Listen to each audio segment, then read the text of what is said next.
പിണറായിക്ക് ആഗോള അയ്യപ്പ സംഗമത്തിന് 8 കോടി കൊടുത്തത് ആരാണെന്നുള്ള ചോദ്യം അറിഞ്ഞുകൊണ്ട് ഇന്ന് രമേശ് ചെന്നിത്തല രംഗത്ത് വന്നിരുന്നു. ഇതെന്താ വെള്ളരിക്ക പട്ടണമാണോ? ആഗോള അയ്യപ്പ സംഗമത്തിൽ ഒരു ദിവസത്തെ ഒരു പരിപാടിക്ക് 8 കോടി രൂപ ചെലവായതിന്റെ ലോജിക്ക് പിടികിട്ടുന്നില്ല.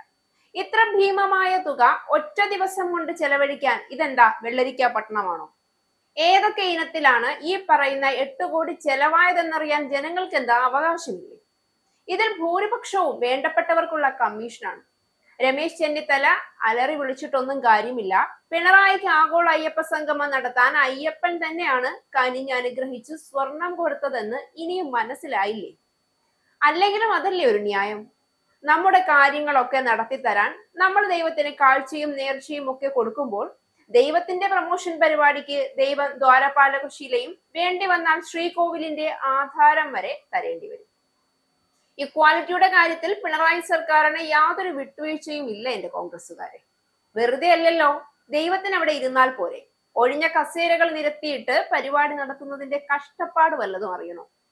രമേശ് ചെന്നിത്തല പറഞ്ഞ ഒരു കാര്യം സത്യമാണ്, കമ്മീഷൻ കൊണ്ട് തന്നെയാണ് പരിപാടി നടത്തിയത്.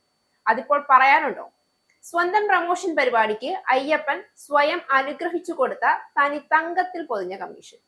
കല്ലും മുള്ളും അയ്യപ്പനും ആക്രാന്തം മൂത്ത ഇരുകാലികൾക്ക് പട്ടുമെത്തയും തന്നെ. കലികാലം അയ്യപ്പ.